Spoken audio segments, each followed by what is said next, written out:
హల్లెలూయా. మంచిది దేవుని సంగమా. ఇది మన అంశము వచ్చేసి మనము వెలుగు సంబంధుల. చెప్పండి, మనము వెలుగు సంబంధుల. కొంచెం మనందరికీ అర్థమయ్యే విధంగా కొంచెం తగ్గించే మీకు వాక్యం చెప్పడానికి ప్రయత్నం చేస్తాను. ఇది చాలా ప్రాముఖ్యమైనటువంటి లేఖన భాగం. హల్లెలూయా. సో మనమందరం ఎవరు చెప్పండి? వెలుగు సంబంధుల. వెలుగు సంబంధులం అనగానే ఆపోజిట్ మనకు ఒకటి గుర్తొస్తుంది. ఏంటంటే చీకటి. ఏంటండి? చీకటి. చీకటి సంబంధులు వేరు, వెలుగు సంబంధులు వేరు. ప్రభు ఇంకొక చోట అంటారు, ఈ లోక సంబంధులు అంటారు. హల్లెలూయా, దేవుని స్తోత్రం. సో ఇవన్నీ మనము జాగ్రత్తగా మనం ఆలోచన చేయగలిగినట్లయితే మనము వెలుగు సంబంధులం. మనం ఎవరు అండి? వెలుగు సంబంధులం. మనం ఏమాత్రం చీకటి సంబంధులము కాదు అని నేను అనుకుంటున్నా. ఎందుకంటే ప్రభు అంటారు, ఆయన శిష్యులతో మాట్లాడేటప్పుడు 17వ అధ్యాయం యోహాను సువార్తలో అంటాడు, ఇదిగో లోకాధికారి వచ్చుచున్నాడు, వారితో నాకు సంబంధము లేదు అంటారు. అర్థమవుతుందండి? అంటే యేసు ప్రభువే తనను తాను సపరేట్ చేసుకున్నారు.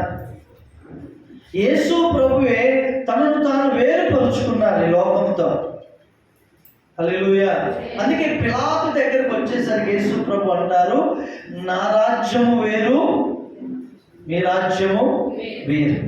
ఒకవేళ నా రాజ్యం ఇదైతే నా శిష్యులు మీతో పోరాడతారు. Praise the lord. Hallelujah. So కాబట్టి మనము చీకటి సంబంధులము కాము. వెలుగు సంబంధి అయిన ప్రతి వారు దేవుణ్ణి సంతోషపెట్టేవారుగా ఉంటారు. దేవునికి స్తోత్రం. వెలుగు సంబంధి అయిన ప్రతి వారు దేవుణ్ణి సంతోషపెట్టేవారు. ఇదంత సామాన్యమైన మాట కాదు, చాలా విలువలతో కూడిన మాట. మనం త్యాగం చేయగలిగితేనే ఈ వాక్యం మన జీవితంలో క్రియారూపం దాల్స్తుంది. ఒకసారి మత్తయి సువార్త 5వ అధ్యాయం 14వ వచనం కనుక మీరు చదవగలిగితే,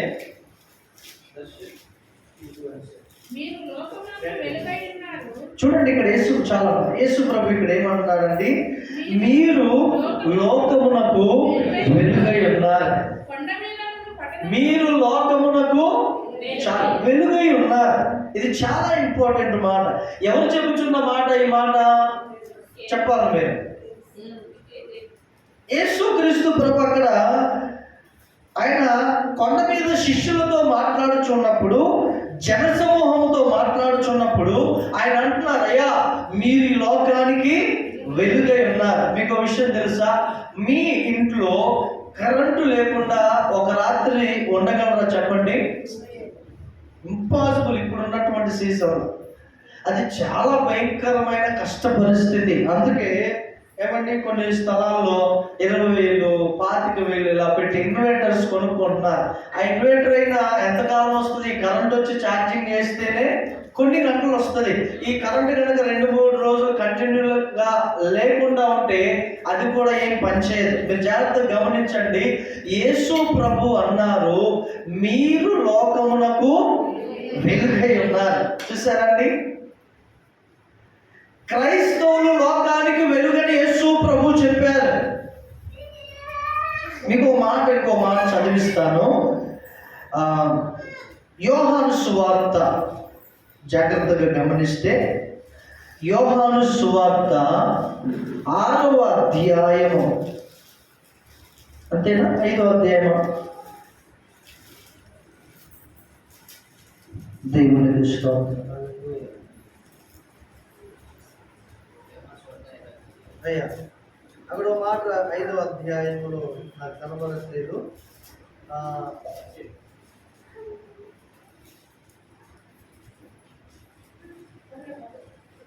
12వ అధ్యాయం చూడండి.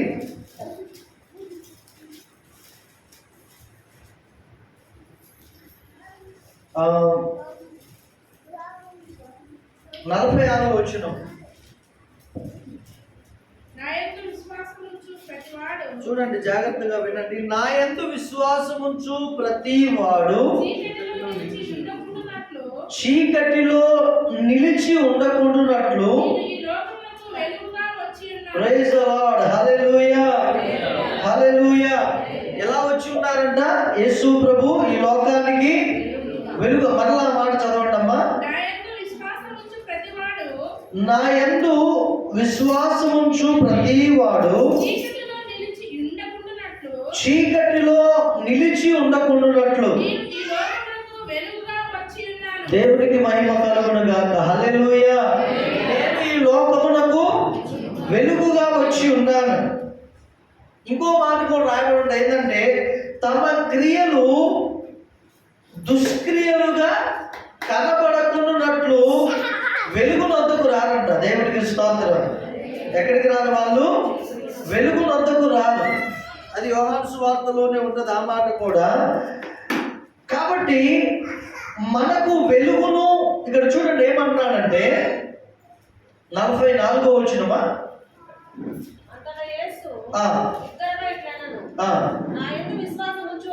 నా యందు విశ్వాసం ఉంచువాడు నా యందు కాదు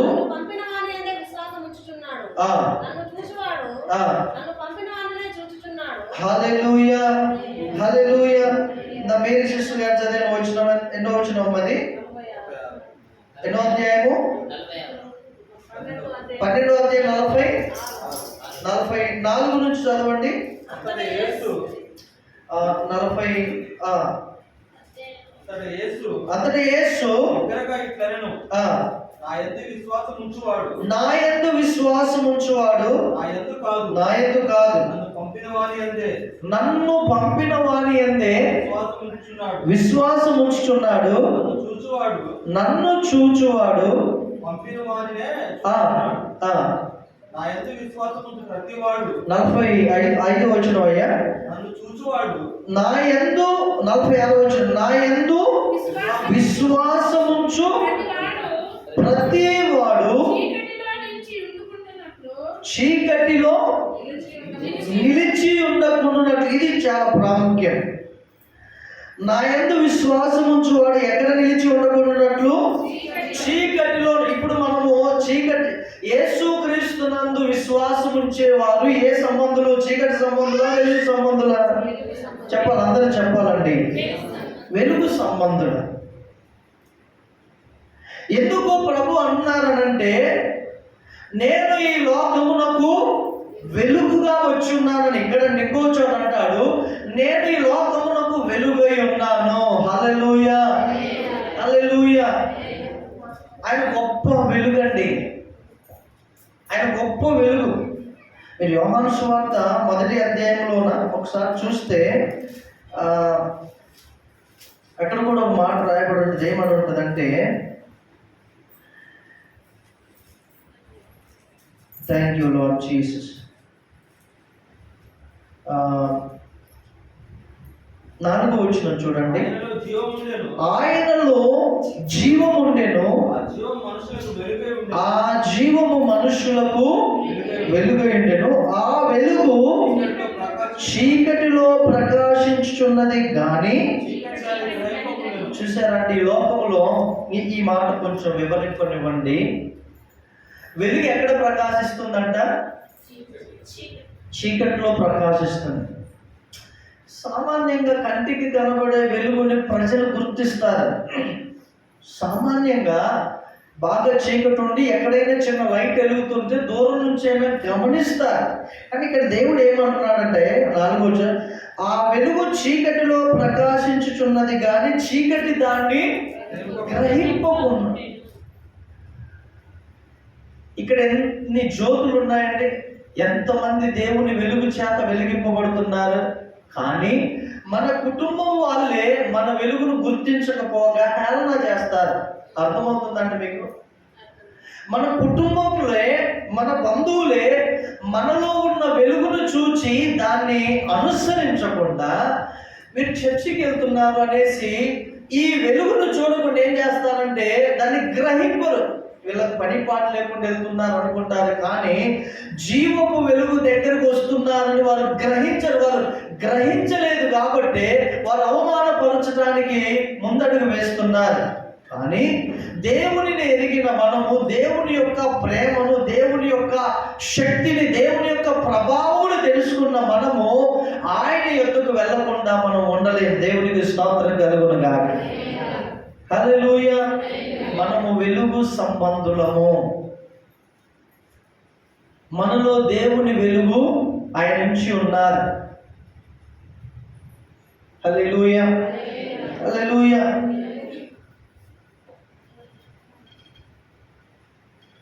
thank you lord Jesus. Hallelujah. పేతురు రాసినటువంటి మొదటి పత్రికలోకి మనం వెళ్ళినట్లయితే, మొదటి పత్రిక పేతురు రాసిన 2వ అధ్యాయము 9వ వచనం సరిగ్గా చదవండి.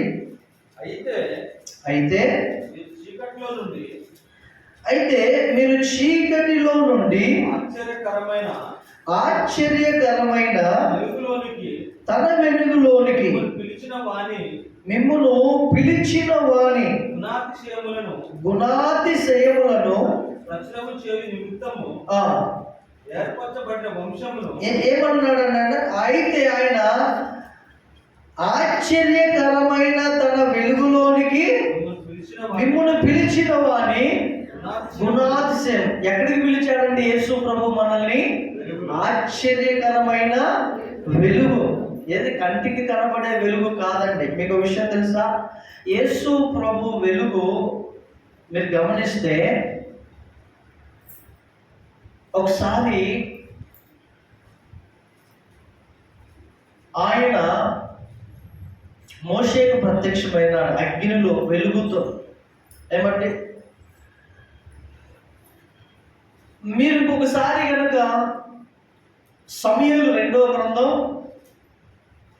అలాగున మీరు రాజుల మొదటి గ్రంథం, రాజుల మొదటి గ్రంథం 7వ అధ్యాయంలో అలా మీరు చూసినట్లయితే, ఈ సొలొమోను ప్రార్థన చేస్తుంటేనట వెలుగు మందిరమును నిండి ఉంటే యాజకులు అందులో ప్రవేశించలేకపోయారంట. దేవునికి స్తోత్రం. హల్లెలూయా.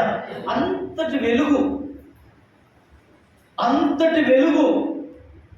ఈ లోకములో దేవుని సంగమా డూప్లికేట్ వెలుగు కూడా ఉంది. ప్రజల్ని మోసం చేస్తున్నారు. బైబిల్లో ఒక మాట ఉంటుంది, ఏంటంటే సాతానుడంట వెలుగుదూత వేషం వేసుకొని వస్తున్నాడంట. ఏ వేషము? వెలుగుదూత. జాగ్రత్త, వెలుగుదూత వేషం. అప్పుడప్పుడు ప్రత్యక్షం అవుతాడు వెలుగుదూత వేషం. ఉదాహరణకి ఇందాక రాహెలమ్మ గారు సాక్ష్యం చెప్పారు. ఏమని? గేదెలు పోయినాయి, మేము అటు వెళ్ళామంట. అక్కడ ఓ ముసలాయన కూర్చొని ఉన్నాడు, ఆయన పని అయింది. ఈ లోపుగా వెలుగుదూత ఆయన ప్రేరేపించాడు, ఇదిగో ఇక్కడ మొక్కుకో, ఇల్లు దొరుకుతుంది. వేరొకరు అయితే ఏం చేస్తారండి? బలహీనంగా ఉన్న వాళ్ళు, ఏముందిలే నాకు గేదెలు దొరకటం ముఖ్యం కదా అని అనుకుంటారు. ఏమండి? కొన్ని సమయాల్లో వెలుగుదూత ప్రేరేపిస్తాడు, జాగ్రత్తగా ఉండాలి. నాకు ఒక 5 years బ్యాక్ అండి, చాలా సీరియస్గా ఉంటే ఒక సహోదరుడు వచ్చాడు. మా రిలేషన్ వచ్చి, ఇంత సీరియస్ చచ్చిపోయేటట్టున్నారు, ఇదంతా కాదు కానీ నేను ఒక అడ్రస్ చెప్తాను, నేను కూడా వస్తా పదా, అక్కడికి తీసుకెళ్తే ఇది ఏదన్నా పోయింది అన్నాడు. వాళ్ళు నాకు చెప్పడానికి భయపడుతున్నారు. వాళ్ళు మా అమ్మ వాళ్ళు వినట్లేదని ఆయన డైరెక్ట్గా వచ్చి ఇలాగంటే, అంత బాధలో కూడా ఒకసారి ఇట్లా చూసా, ఇంకేం మాట్లాడాలి, వెళ్ళిపోయాడు. దేవునికి స్తోత్రం. హల్లెలూయా. మన దేవుడు చేతగాను వాడ బాగు చేయకుండా ఉంటానికి. నో, ఆయనకు ఒక పర్పస్ ఉంటుందండి, ఆయనకు ఒక విధానం ఉంటుంది. సృష్టికర్త ఆయనకు అసాధ్యమైనది ఏదీ లేదు. మనం ఆయన నమ్మకపోవడం వల్లనే మన జీవితంలో మనం దేవుని కార్యాన్ని చూడలేకపోతున్నాం. హల్లెలూయా. పౌలు అంటాడు, బ్రతుకుట క్రీస్తే, చావైతే మేలే. మీకు విషయం చెప్తాను, మరలా చెప్తున్నా. నీవు పాపములో జీవించినా ఒక దినాన చనిపోవాల్సిందే, పరిశుద్ధంగా జీవించిన ఒక దినాన చనిపోవాలి. కానీ అసలు జీవితం ఇది కాదండి. దేవుని సంగమా జాగ్రత్తగా గమనించు. అసలు జీవితం ఇది కాదు. మనం చనిపోయిన మరుక్షణమే అసలు జీవితం ప్రారంభమైంది. అవునంటారా కాదంటారా? తెలియక ఏముందులే ఇష్టం వచ్చినట్లు జీవితం అనుకుంటా. సాతానుడు కూడా అప్పుడప్పుడు మన చెవుల దగ్గరకు చూస్తాడు, రే ఎందుకురా ఎవరి జీవితాన్ని పాడు చేసుకుంటావు, నీ జీవితాన్ని ఎంజాయ్ చేయి, నీ జీవితాన్ని బాగా నీ కన్ను చూసినదెలా అనుభవించు, సొలొమోనుతో అదే కదండి చెప్పింది అనేసి ప్రేరేపిస్తాడు. చాలా మంది యవ్వన బిడ్డలు ఆ ప్రేరేపణకు లోబడి వెళ్ళిపోయి వారి జీవితాన్ని ఏమంటే చాలా పాడు చేసుకునే వారు లేరా ఈ లోకంలో? సామెతల గ్రంథం 5వ అధ్యాయంలో అనుకుంటా అక్కడ ఉంటుందండి, అయ్యో నా ఉపదేశకుల మాట నేను ఎలాగో. చూడండి ఆ మాట 5వ అధ్యాయం చదవండి కదా. 5వ అధ్యాయము ఎన్నో వచనం? సామెతల గ్రంథం 12వ వచనం 5వ అధ్యాయం. అయ్యో ఉపదేశము నేను ఎట్లు త్రోసివేస్తేనే నా హృదయము గద్దింపునెట్లు తృణీకరించెను, నా బోధకుల మాట నేను వినకపోతిని, నా ఉపదేశకులకు నేను. చూశారండి, సమస్తము కోల్పోయిన తర్వాత చావే శరణ్యం అనే స్థితికి వచ్చినప్పుడు ఒక వ్యక్తి పలికే మాటలు. దేవుని బిడ్డలారా, దేవుని వాక్యం చాలా సత్యమైంది, యథార్థమైంది, పవిత్రమైంది. మనము వెలుగు సంబంధులము, చీకటి సంబంధులము కాదు. మన నడక వెలుగు సంబంధుల వలె ఉండాలి. దేవునికి స్తోత్రం. చీకటి సంబంధుల వలె ఉండకూడదు. మన జీవితం వెలుగుమయంగా ఉండాలి దేవుని బిడ్డలారా. అలా ఉన్నప్పుడే దేవుడు మన యందు సంతోషిస్తాడు. ఏం చదివాం? ఆయన ఆ చీకటిలో నుండి ఆశ్చర్యకరమైన తన వెలుగులోనికి మనల్ని పిలిచాడు. ఎందుకు ఆశ్చర్యకరమైన వెలుగులోనికి పిలిచాడు అంటే, మనం వెలుగులో నడవటానికి యేసు ప్రభు మనల్ని వెలుగులోనికి పిలిచాడు. ఒక విషయం అండి, సహజంగా లోకంలో మనం ప్రభువుని ఎరగక ముందు మనం ఎట్లా జీవించినా మనల్ని నువ్వు ఎందుకు ఇలా చేస్తున్నావు అని అడిగేవాడు అంత ధైర్యం ఎవరికి ఉండదు. ఉంటుందండి? ఎవరికి ఉండదు. ఒకవేళన్నా నా జీవితం నా ఇష్టం ప్రభు అంటారు. కానీ యేసు ప్రభు నమ్ముకొని ఆయన వెలుగులోనికి పిలువబడిన తర్వాత ఫస్ట్ క్వశ్చన్ చేసేది నీ అంతరాత్మే, నీ మనస్సాక్షి. అవునంటారా కాదంటారా? మారు మనసు పొందిన వాళ్ళకైతే అర్థమైంది. అనుభవం ఉందా? ఫస్ట్ మనం ఏదైనా మిస్టేక్ చేస్తే గంట ఎక్కడ కొట్టుద్ది? గుండె స్పీడ్గా కొట్టేసి నేను తప్పు చేశానే ఇక్కడ కొట్టుద్దండి. ప్రతి వ్యక్తి మనస్సాక్షి కొట్టుకుంటుంది. కానీ వాళ్ళ మనస్సాక్షి ఏమైందంటే వాత వేయబడింది, ఆ మనస్సాక్షి కప్పివేయబడుద్ది, అది మొద్దుబారిపోయింది. కానీ క్రైస్తవుల యొక్క మనస్సాక్షి అది ఎప్పటికీ అలర్ట్ చేస్తుంది. సూర్య నువ్వు ఇలా చేయకూడదు అంటది. ఎమ్మటే ఆ సిగ్నల్స్ వచ్చేస్తాయి. ఇగో నువ్వు ఫలాని వ్యక్తిని ఇలా అన్నావు కదా, ఆ వ్యక్తి బాధపడ్డాడు కదా, నీకు బాధ లేదా అంటది. వెంటనే వెళ్ళి సారీ బ్రదర్, సారీ సిస్టర్ అలా చెప్పి వచ్చినాక కానీ మన మనస్సాక్షి కుదుట పడుద్ది. హల్లెలూయా, హల్లెలూయా. అంటే మనం వెలుగులో నడవాలి. వెలుగులో నడవకుండా మన పాదాలు చీకటి వైపు వెళ్ళాయంటే ఇక్కడ బిల్లు కొట్టేస్తుందండి. అదే సూచన మనకి. వేరే వ్యక్తులు చెప్పడం అవసరం లేదు. నీ మనస్సాక్షి నీకు బోధిస్తుంది, నీ మనస్సాక్షి నీకు చెప్తుంది. అయినా దానిని అలా అణిచివేసి, దానిని అలా తొక్కివేసి పర్వాలేదు లేని ఇంకా అడుగులు ముందుకేస్తే నీ మనస్సాక్షి కూడా వాత వేయబడుద్ది.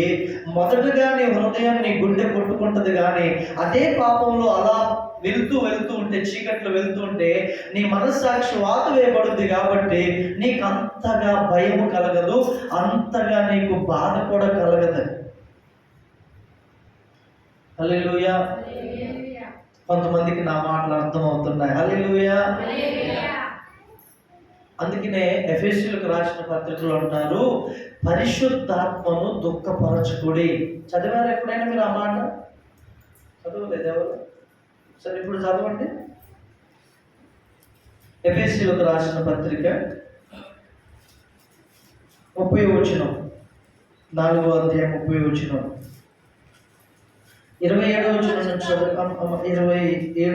నుంచి 27వ నుంచి 26వ నుంచి చదవండి. కోపపడుడి కానీ పాపము చేయకుడి. సూర్యుడు అస్తమించు వరకు ఆ, నీ కోపము రుచి ఉండకూడదు. ఇది ఒకటి మనం పాటించాలండి. ఒకవేళ భార్య భర్త కోపపడ్డా, పిల్లలు తల్లిదండ్రులు కోపపడ్డా, సంఘంలో ఒకవేళ ఎవరైనా ఒకరు కోపపడ్డా, కుటుంబాల్లో కోపపడ్డా, సూర్యుడు ఏంటంట అస్తమించు వరకు అస్తమించే వరకు నీ కోపము నిలిచి ఉండకూడదు. నీ కోపము అంటే ఎంబటే దాన్ని ఏం చేయాలంట, మనం క్లియర్ చేసుకోవాలి, వదిలేసేయాలి, క్షమించేసేయాలి. అలా కాకుండా గనక ఇక్కడ కోపాన్ని పెంచి పోషించామనుకో, అది తాస్పాము కంటే చాలా డేంజర్ అండి. అది నేను అనుభవంతో చెప్తున్నా. అది నీలో ఉన్న అభిషేకాన్ని కృంగదీస్తుంది, అది నీలో ఉన్న పవిత్రతను కృంగదీస్తుంది, అది నీకు దేవునికి మధ్య ఉన్న సంబంధాన్ని కూడా తెంచివేసే స్థితికి నడిపిస్తుంది కోపం అనేది. ఏమన్నాడు? సూర్యుడు అస్తమించే వరకు మీ కోపము నిలుచుకొని ఉండకూడదు. అపవాదికి చోటియకుడి. అపవాదికి చోటియకుడి. దొంగిలివాడు ఇక మీదట ఆ. దొంగిలిక ఆ, అక్కరగలవానికి పంచిపెట్టుటకు ఆ, కీడు కలుగు నిమిత్తము ఆ. తన చేతులతో పని చేయి కష్టపడవలెను. తన చేతులతో పని చేయొచ్చు కష్టపడవలెను. దాని పక్కన ఒక వచనం వదిలిపెట్టారు. మంచి పని చేయి. మంచి పని చేయొచ్చు కష్టపడవాలి. ఏ పని అండి? మంచి పని. నేను సారా అమ్ముతున్నట్టు కుదరదండి. అవునా కదా చెప్పండి? దేవుని నమ్ముకున్న వాళ్ళు నేను సారా అమ్ముతున్నట్టు కుదురుద్దా? మంచి పని చేయాలంటే చాలా ఉన్నాయి మంచి పనులు. ఇంకేముంది కింద? తన చేతులతో మంచి పని చేయొచ్చు ఆ, కష్టపడవలెను. ఆ. వినువారికి వినువారికి మేలు కలుగునట్లు అవసరమును బట్టి క్షేమాభివృద్ధికరమైన అనుకూల వచనమే పలుకుడి గాని భాష అయినను దుర్భాష ఏదైనానో మీ నోట రానియకుడి. అందరు కలిసి చదువుదాం 30వ వచనం, అందరం కలిసి. దేవుని పరిశుద్ధాత్మను చూశారండి?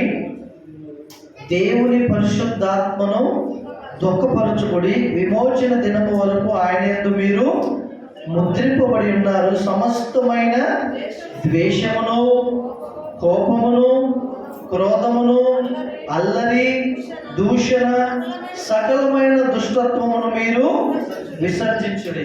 6 విషయాలు చెప్పాడు. ఇవన్నీ విసర్జించాలి. ఇవన్నీ ఎవరు విసర్జిస్తారు అంటే వెలుగు సంబంధులు ఖచ్చితంగా విసర్జిస్తారు. హల్లెలూయా. మన హృదయంలో దేవుని వెలుగు అది నిత్యము వెలుగుచూ ఉండవల్లంటే మనము దేవుని యొక్క వాక్యమును అనుసరించి నడుచుకోవాలి. ఈ వెలుగును మనం కాపాడుకోవాలి, ఈ వెలుగును మనం భద్రపరుచుకోవాలి.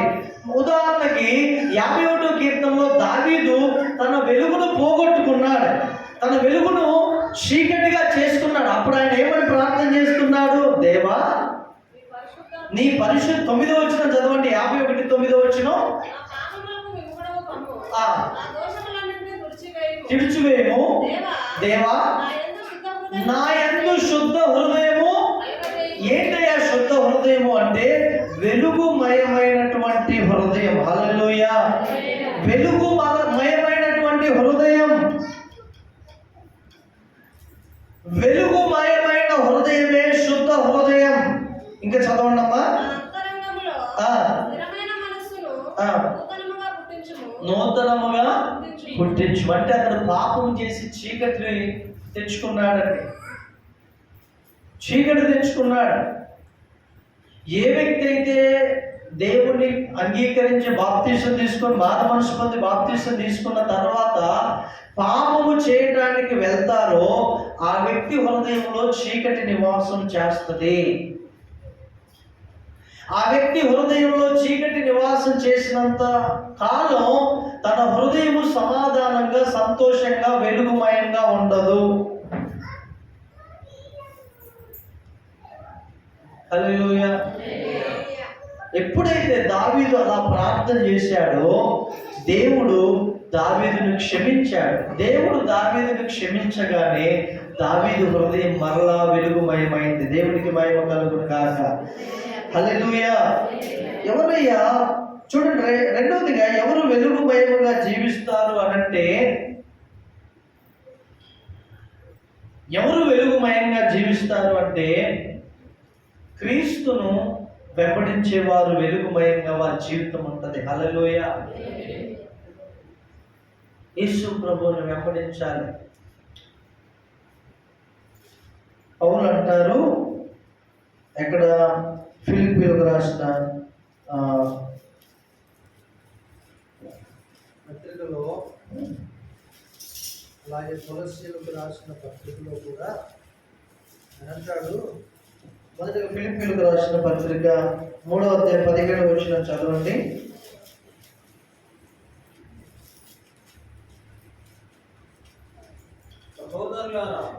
సహోదరులారా, మీరు నన్ను పోలి నడుచుకొనుడి. మేము మీకు మాదిరినై ఉన్న ప్రకారము నడుచుకొని వారిని గురిపెట్టి చూడండి.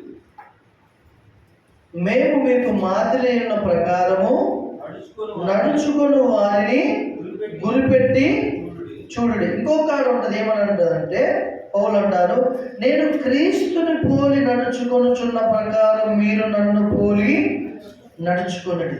ఈ పౌలు ఎవరిని పోలి నడుచుకుంటున్నాడంట?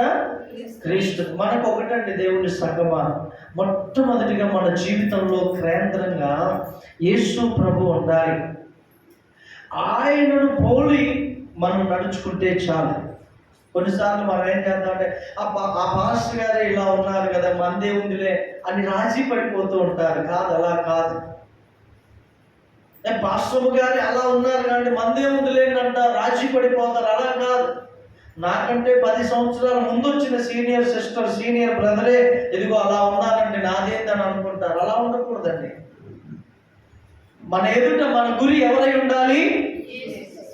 ఆయనను గురిగా పెట్టుకున్నప్పుడే మన గురి ఎందుకు ప్రవేశిస్తాం. ఇంకెవరినైనా గురిగా పెట్టుకుంటే మన గురి తప్పిపోయిందండి. హల్లెలూయా. మన జీవితానికి ఆధారం యేసు ప్రభువే మాత్రమే ఉండాలి. చూడండి, మన క్రీస్తును వెంబడించే వారముగా ఉండాలి. యోహాను సువార్త 5వ అధ్యాయం 35వ వచనం చూడండి. మన క్రీస్తును వెంబడించే వారముగా ఉండాలి. 5వ అధ్యాయం 37వ వచనం యోహాను సువార్త 35. అతడు మండుచు ప్రకాశించుచున్న దీపమై ఉండెను. చాలండి. ఎవరి గురించి చెప్తున్నాడు ఈ మాట? యోహాను గురించి. ఎవరినండి? బాప్తిస్మిచ్చు యోహాను గురించి చెప్తున్నాడు. ఒకరోజు చాలా మంది ఆయన దగ్గరికి వచ్చారండి. ఎవరి దగ్గరికి చెప్పాలి? కాదు. ఎవరి దగ్గరికి? బాప్తిస్మిచ్చు యోహాను దగ్గరికి చాలా మంది వచ్చారు. ఆయనేమో బాప్తిస్మిస్తున్నారు. ఎవరు? యోహాను. అప్పుడు చూడండి, 3వ అధ్యాయం మత్తయి సువార్త 4వ వచనం నుంచి. కాబట్టి మీరు అందరూ బైబిల్ తీసుకున్నారు కదా, సెల్ ఫోన్ చూస్తున్నారా? బైబిల్ చూడండి. 3వ అధ్యాయం ఎన్నో వచనం అక్క? 4వ వచనం. మత్తయి సువార్త 3వ అధ్యాయం 4వ వచనంలో, ఈ యోహాను ఒంటె రోమముల వస్త్రమును మొల చుట్టూ తోలు దట్టియు ధరించుకున్నవాడు, మిడతలను అడవి తేనెయు ఆ సమయమున యెరూషలేము వారును యూదయ వారందరూ యోర్దాను నది ప్రాంతముల వారందరూ ఎవరి యొద్దకు? బాప్తిస్మిచ్చు యోహాను యొద్దకు వచ్చి తమ పాపములు ఒప్పుకొనుచు యోర్దాను నదిలో అతని చేత బాప్తిస్మము పొందిరి. అతడు పరిసయ్యులలోను సద్దూకయ్యులలోను అనేకులు బాప్తిస్మం పొందవచ్చుట చూచి, సర్ప సంతానమా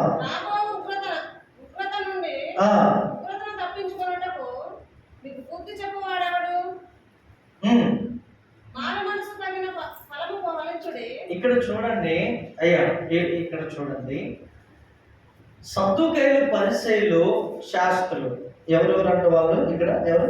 పరిసయ్యులు, సద్దుకైలు. ఏంటి?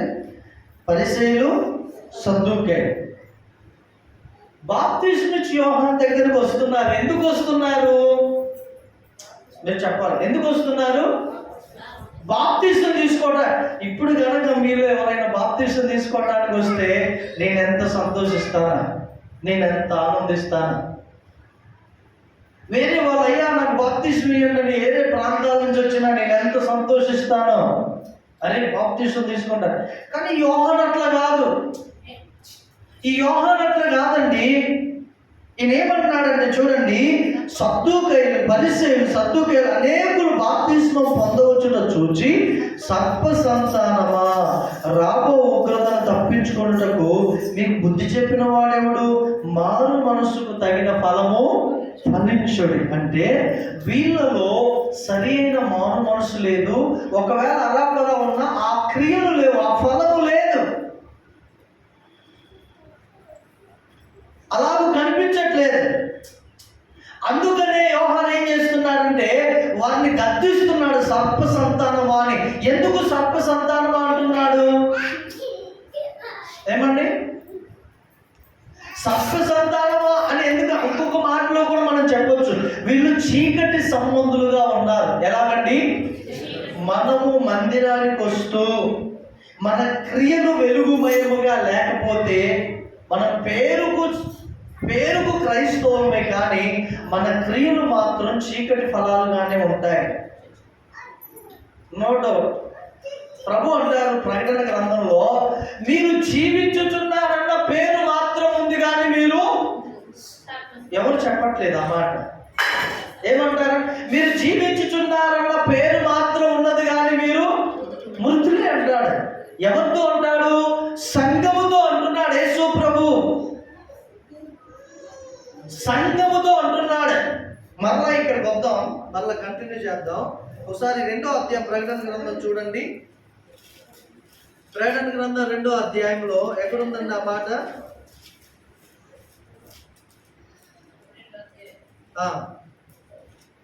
చదవండి అమ్మా ఆ మాట.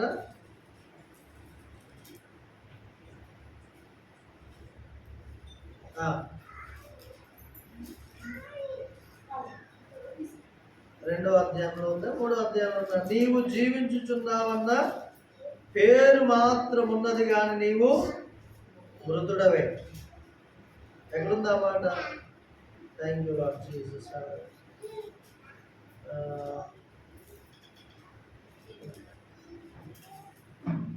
ఒక నిమిషం అండి. 3వ అధ్యాయంలో ఇక్కడ ఈ మాట చదవండి. 2వ వచనం చదవండి. నీ క్రియలు అమ్మా నా దేవుని ఎదుట సంపూర్ణమైనవిగా నాకు కనబడలేదు గనక జాగరూకుడవై చావనైన మిగిలిన వాటిని బలపరచుము. ఏమంటారంటే నీవు జాగరూకుడవై అంటే ఒక మాటలో చెప్పాలంటే వాచ్మెన్ గా ఉండి చావనైన మిగిలిన వాటిని బలపరచమంటున్నాడు దేవుడు. బలపరచమన్నాడండి. మిగిలిన వాటిని బలపరచు. పుట్నోట్లు ఏముంది కింద? స్థిరపరచుము. దేవుని స్తోత్రం కలుగునుగా. హల్లెలూయా. మొదటి వచనం చదవండి. 7 నక్షత్రములు మొదటి వచనం. సార్దీస్‌లో ఉన్న సంఘపు దూతకు ఇలాగ వ్రాయుము. 7 నక్షత్రములు దేవుని 7 ఆత్మలను గలవాడు చెప్పు సంగతులేమనగా నీ క్రియలు నేను ఎరుగుదును. ఏమనగా ఏముందంట? జీవించుచున్నావన్న పేరే ఉందంట కానీ దేవుని సంగమా, నేటి క్రైస్తవ కాలంలో చాలా మంది అసలు క్రైస్తవ జీవితం అంటే ఒక గ్రహింపు లేకుండా ఉంటున్నారు. మిమ్మల్ని నేను కించపరచడానికో తగ్గించడానికో నేను చెప్పట్లేదు, కానీ చాలా మంది అలాగే ఉంటున్నారు. సంఘాల్లో, మందిరంలో ఉన్న విధేయత, అనుకువ కుటుంబంలో భార్యాభర్తల మధ్యలో ఉండట్లేదు. ఇక్కడికి మనం ఎందుకు వస్తున్నామయ్యా అంటే, ఇక్కడ మనం ఏదైతే వింటున్నామో అది ఇంట్లో క్రియల రూపం దాల్చడానికి మనం ఇక్కడికి వచ్చి వింటున్నాం. హల్లెలూయా. అర్థమవుతుందండి? మన జీవితం వెలుగుమయంగా ఉండాలి. అది దేవుడు కోరుకునేది. ఏమన్నాడు? మీరు లోకమునకు వెలుగై ఉన్నారు. ఏంటి దాని చాలా మీనింగ్ ఉందండి. అంటే ఒక మాటలో చెప్పాలంటే, నీవు లేకపోతే నీ కుటుంబం చీకట్లో ఉంటుంది. నీవు కనుక నీ కుటుంబం కొరకు, బంధువుల కొరకు ప్రార్థన చేయకపోతే వారు రక్షింపబడరు, వాళ్ళు ఇంకా చీకట్లోనే ఉంటారు. అంటే నిన్ను బట్టే నీవు వెలుగులో ఉన్నావు కాబట్టి నీ వెలుగును చూసి అనేకులు నీ ద్వారా యేసయ్య యొద్దకు వస్తారు. హల్లెలూయా. ఇప్పుడు పరిసయ్యులు, సద్దూకయ్యులు ఇక్కడ బాప్తిస్మం ఇచ్చే యోహాను దగ్గర బాప్తిస్మం తీసుకోవడానికి వస్తే ఆయన అంటున్నాడు, ఓ సర్ప సంతానమా. ఏమంటున్నాడండి? రాబో ఉగ్రత నుండి తప్పించటకు మీకు బుద్ధి చెప్పిన వాడెవరు? చాలా మంది క్రైస్తవ జీవితం అంటే ఒక మతము రాబోయే అనుకుంటారు. లేదు, మతము కాదండి. అసలు యేసు ప్రభు ఇది ఒక మతం అని ఎక్కడా చెప్పలేదు. నేనే సత్యం, నేనే మార్గం, నేనే జీవం అని చెప్పాడు ఆయన. ఇదిగో నేను లోకమునకు వెలుగై ఉన్నానని చెప్పాడు యేసు ప్రభు. ఇదిగో నేను పరలోకానికి మార్గం, నా ద్వారానే తప్ప ఎవడు పరలోకం రాడు అని చెప్పాడు. కానీ మతం అని ఎక్కడైనా చెప్పాడా? లేదు. హల్లెలూయా. సో దాని నుంచి మనం ఇక్కడ బయటకు వచ్చినట్లయితే ఇక్కడికి రాగానే అంటున్నాడు. ఎందుకు అంటున్నాడంటే 8వ వచనం చూడండి. అబ్రహాము మాకు తండ్రి అని మీలో మీరు చెప్పుకొని తలంచవద్దు. దేవుడి రాళ్ళ వలన, ఈ రాళ్ళ వలన అబ్రహామునకు పిల్లలు పుట్టింపగలడని. అక్కడ రాళ్ళు అంటే ఏమండి? అన్యజనులు. హల్లెలూయా. రాళ్ళు అంటే ఎవరు? అన్యజనులు. అక్కడికి వచ్చింది ఎవరో తెలుసా? యూదులు అండి. పరిసయ్యులు, సద్దూకయ్యులు వచ్చారు అక్కడ. అంటే వారు దేవుని వాక్యాన్ని ఎరిగిన వాళ్ళు వచ్చారు. ఆయన అంటున్నాడు, అబ్రాహాముకు అవసరమైతే రాళ్ళ వలన కూడా పిల్లల్ని పుట్టించగలడు. ఇంకేమన్నాడు? ఇప్పుడే గొడ్డలి చెట్టు వేరున ఉంచబడి ఉన్నది కనుక మంచి ఫలము ఫలింపని ప్రతి చెట్టు నరకబడి అగ్నిలో వేయబడును. క్రైస్తవ జీవితం అంటే ఫలములు ఇచ్చేది. హల్లెలూయా. ఏ ఫలములు? ఇప్పుడే చదివారు కమ్మా. ఏ ఫలములు? అయ్యో, మంచి ఫలములు. అందరు చెప్పండి, మంచి ఫలములు. మంచి ఫలములు అంటే ఏమండి? మంచి ఫలములు అంటే ఏంటి? ఇప్పుడు ఒక వ్యక్తి ఉన్నారు, అతడు దేవుని నమ్ముకున్న వ్యక్తి. మంచి ఫలము. ఇప్పుడు నేను దేవుని నమ్ముకున్నానండి. నేను సెంటర్లో నిలబడి సిగరెట్ తాగితే అది మంచి ఫలమా? సారా తాగితే మంచి ఫలమా? ఏం ఫలం అది? చెడ్డ ఫలం అది. ఇవే ఫలాలంటే మామిడికాయలు, జాంకాయలు ఇవి కాదు యేసు ప్రభు చెప్పే ఫలాలు. మంచి ఫలములు ప్రేమ, సంతోషం, సమాధానం, దీర్ఘశాంత, విశ్వాసం, ఆశానిగ్రహం, ఏమండి? మంచితనం. 9 ఫలములు అన్నాడుగా ప్రభు. ఈ ఆత్మఫలం ఏమనగా అని అంటాడు. అంటే మనలో నుంచి మంచి ఫలాలు వచ్చినప్పుడు యేసు ప్రభు కూడా ఒక ఏమంటాడంటే, ఆ చెట్టు దాని ఫలములను బట్టే దాని గుణము తెలియపరచబడుద్ది. హల్లెలూయా. యేసు ప్రభు మన నుంచి కోరే ఫలాలు ఏంటయ్యా అంటే మంచి ఫలాలు. ఏంటి మంచి ఫలాలు? ఇతరులకు సహాయం చేయటం, నీ దగ్గర ఒకవేళ ఎక్కువ ఉంటే లేని వారికి అందించడం. ఏమండి? ఏ వ్యక్తి అయినా దుఃఖంలో, బాధలో ఉంటే ఆ వ్యక్తి దగ్గరికి వెళ్ళి ఆదరించడం, ఇది మంచి ఫలం. సహాయం కొరకు నీ యొద్దకు వస్తే సహాయం వీలై కూడా నువ్వు చేయగలుగుతున్నావంటే అది మంచి ఫలం. హల్లెలూయా. హల్లెలూయా. ఒక వ్యక్తి నీకు కీడు చేశాడు, ప్రతి కీడు చేసే అవకాశము, సామర్థ్యము నీ దగ్గర ఉండి కూడా ఆ చెడ్డ ఫలం రాకుండా నువ్వు మంచినే చూపిస్తావు. చూడండి, అదండి దేవుడు కోరుకునే మంచి ఫలం. హల్లెలూయా. ఎక్కడ చెప్పాడు ఆ మాట? పేతురు రాసినటువంటి 1వ పత్రిక 2వ పత్రిక రెండో పత్రిక, మొదటి పత్రిక చూడండి. మొదటి పత్రిక 2వ అధ్యాయం 19వ వచనం చదవండి. ఎవడైనను అన్యాయముగా శ్రమ పొందుచు దేవుని గూర్చిన ఏ మనస్సాక్షి అండి? దేవుని గూర్చిన మనస్సాక్షి కలిగి దుఃఖము సహించిన ఎడల అది హితమగును. అర్థమైందా అండి? ఇది మంచి ఫలం, ఇది మంచి ఫలం, ఇది మంచి ఫలం. కానీ ఇది మనం ఫలించాలంటే కొంచెం కష్టపడాలండి.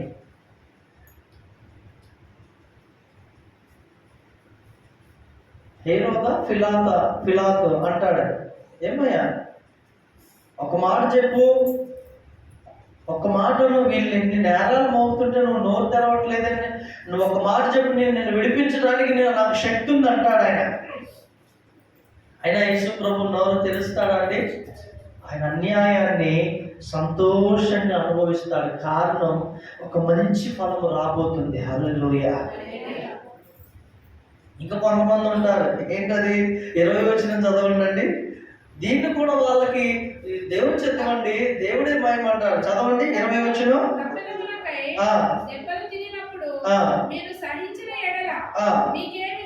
మీకేమి ఘనము?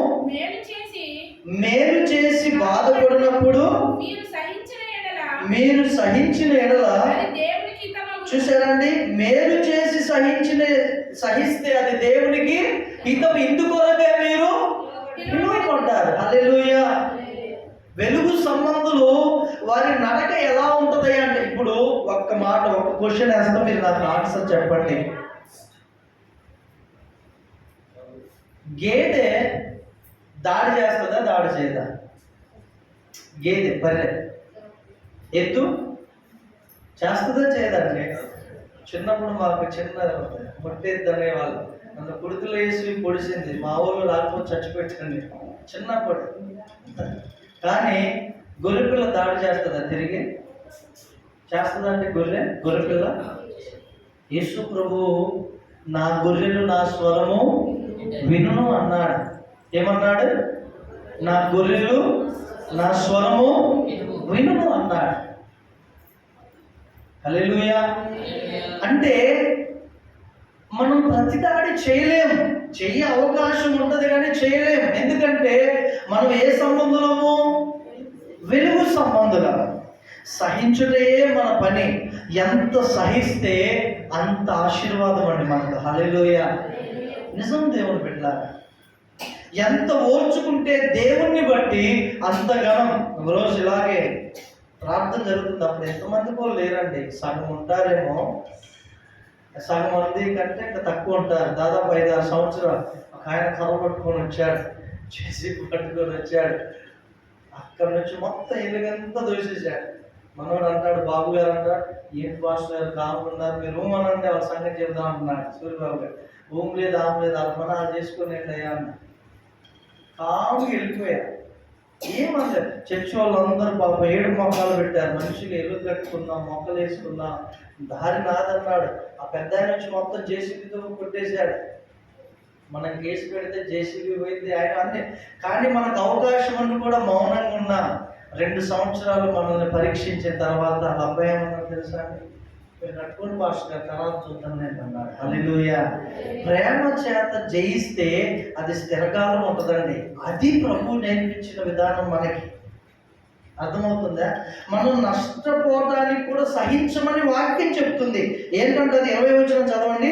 తప్పిదమునకై దెబ్బలు తినినప్పుడు మీరు సహించిన మీకేమి?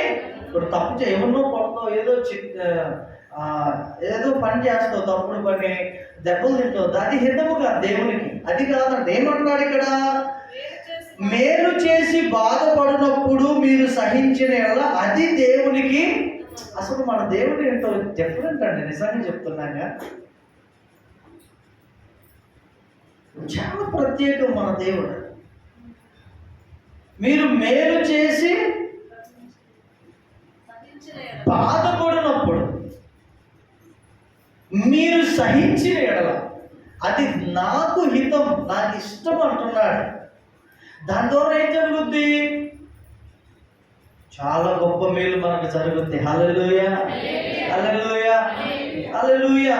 చివరిగా ఎవరు వెలుగు మయముగా జీవిస్తారు అనంటే మారు మనస్సు పొందినవారు. ఎవరండి?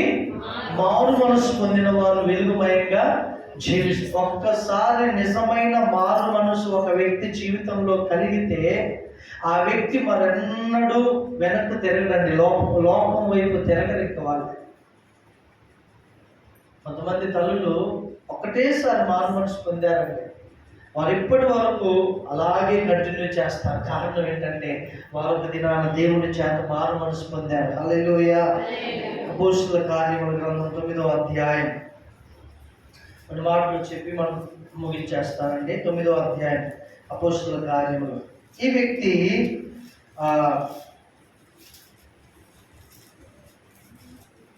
2వ వచనం ఈ మార్గమున మొదటి నుంచి చదవండి. సౌలు ఇంకను ప్రభు యొక్క శిష్యులను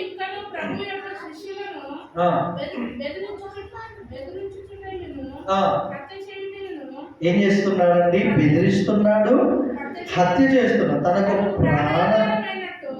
ప్రధాన యాజకుని యొద్దకు వెళ్ళి ఈ మార్గమున పురుషులైనను స్త్రీలైనను కనికరిని ఎడల వారిని బంధించి యెరూషలేమునకు తీసుకొని వచ్చుటకును దమస్కలోని సమాజంలో వారికి పత్రికలిమ్మని అడిగాను. అతడు ప్రయాణం చేయించు దమస్కు దగ్గరకు వచ్చినప్పుడు అకస్మాత్తుగా ఆకాశం నుండి ఒక ఎలుగు అతని చుట్టూ ప్రకాశించింది. ఆమేన్, హల్లెలూయా. ఏం ప్రకాశించిందండి? మధ్యాహ్నం అండి. మధ్యాహ్నం సూర్యుని ప్రకాశము కంటే ప్రకాశమైన వెలుగు ప్రకాశించగానే ఒక్కసారిగా నేల చూడండి, అప్పుడు అతడు నేల మీద పడి సౌలా సౌలా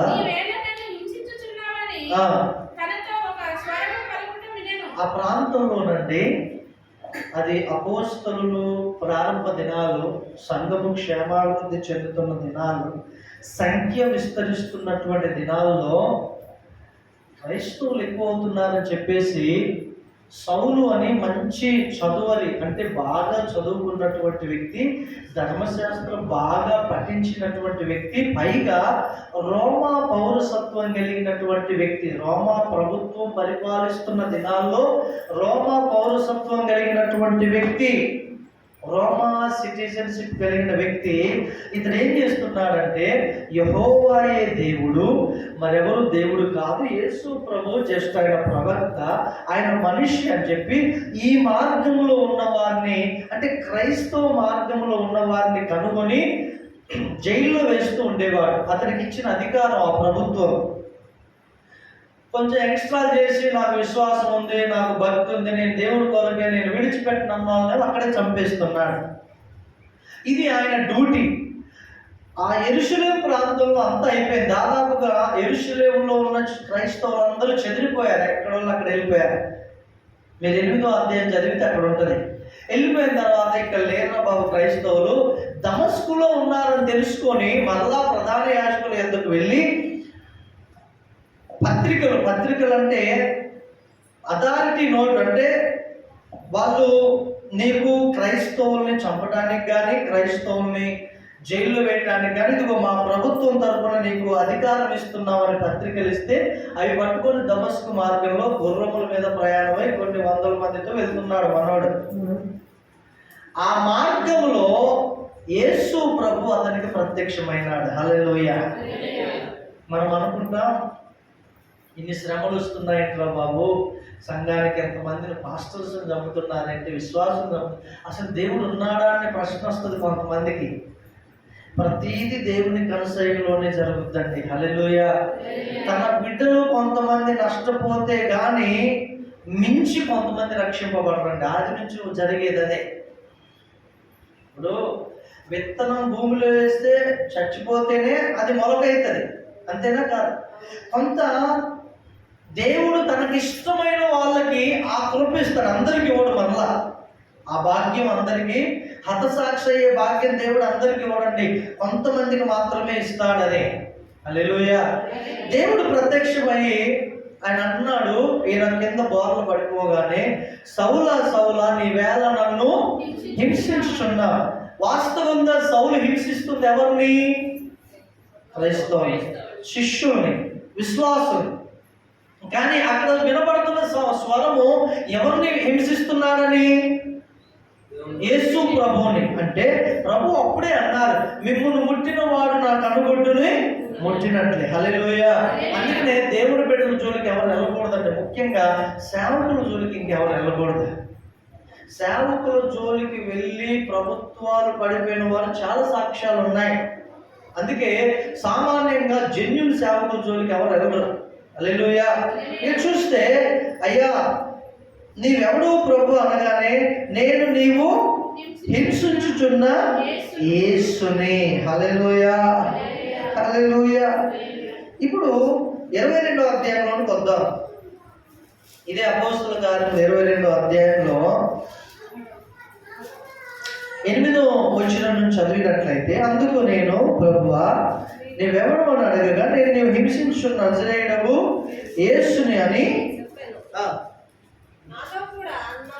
నాతో కూడా ఉన్న వారు ఆ వెలుగును చూచిరి గాని నాతో మాట్లాడు వారి స్వరము వారు వినలేదు. అప్పుడు నేను, ప్రభువా నేనేమి చేయవలనని అడగగా, ప్రభువు నీవు లేచి దమస్కులోకి వెళ్ళు, అక్కడ నీవు చేయుటకు నియమింపబడినవన్నీ నీకు చెప్పబడినని నాతో అని. ఆ వెలుగు యొక్క ప్రభావము వలన, మరలా చెప్తున్నాను, ఆ వెలుగు యొక్క ప్రభావము వలన నేను చూడలేకపోయినందున నాతో కూడా ఉన్నవారు నన్ను నడిపింపగా దమస్కులోనికి వచ్చి 15వ వచనం చదవండి. కన్నవాడిని కూర్చు, విన్నవాడిని కూర్చు, సకల మనుషుల ఎదుట ఆయన సాక్షి ఉండు కనుక నువ్వు తనువు చేయట ఎందుకు లేచి ఆయన నామమును బట్టి ప్రార్థన చేసి బాప్తిస్మం పొంది నీ పాపములు కడిగి వేసుకోమని చెప్పాను. దేవునికి స్తోత్రం కలుగునగాక. 17వ వచనం కూడా చదవండి.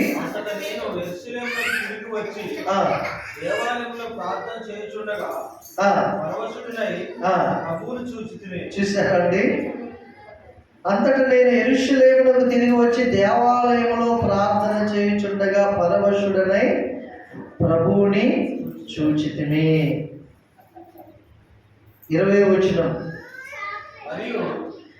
నీ సాక్షి అయిన స్టెఫను రక్తము చిందింపబడినప్పుడు నేను దగ్గర నిలిచి అందుకు సమ్మతించి అతన్ని చంపిన వారి వస్త్రములకు కావలించునని చెప్పింది. హల్లెలూయా.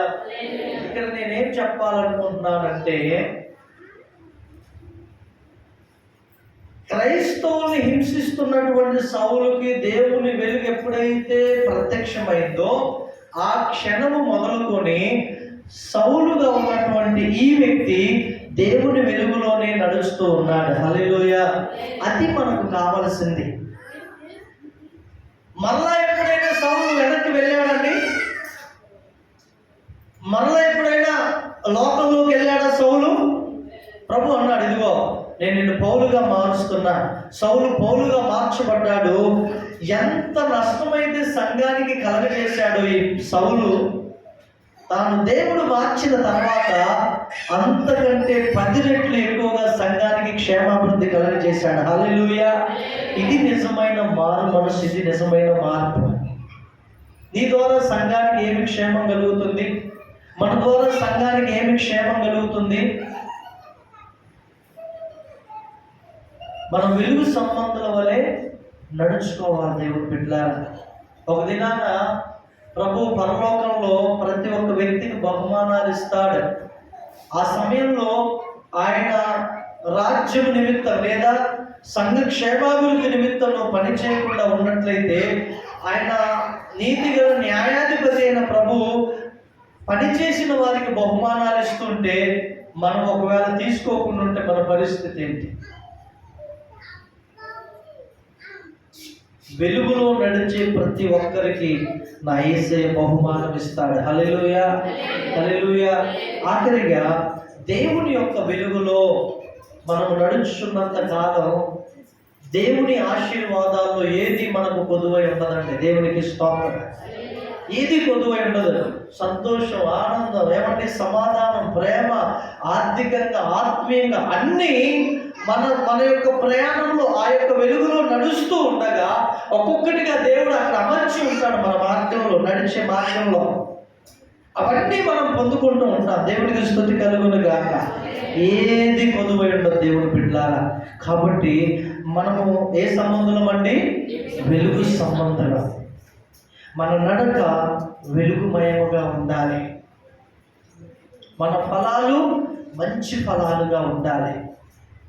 అలా ఉన్నప్పుడే మన దేవుడు మన యందు ఆనందిస్తాడు. ఏ వ్యక్తిని బట్టి దేవుడు ఆనందిస్తాడో, సంతోషిస్తాడో ఆ వ్యక్తికి దేవుడు ఏది పొదువు ఉంచడండి. ఎందుకంటే తన ప్రియులు నిద్రిస్తుండగా ఆయన వారికి ఇచ్చును. 127వ కీర్తనలో ఉంది కదా, తన ప్రియులు నిద్రించుతుండగా ఆయన వారికి ఇచ్చును. ఎవరంటే తన ప్రియులు అంటే దేవుని వెలుగు మార్గములో నడుచుకునేవారు. దేవుని వెలుగు మార్గంలో నడుచుకునేవారు తన ప్రియులు. హల్లెలూయా. ప్రభు కొద్ది మాటలు మన వెనుకల్లో దీవించునుగాక. కళ్ళు మూసుకుందాం, ప్రార్థించాక. దేవుని బిడ్డలారా, మంచి ఫలములు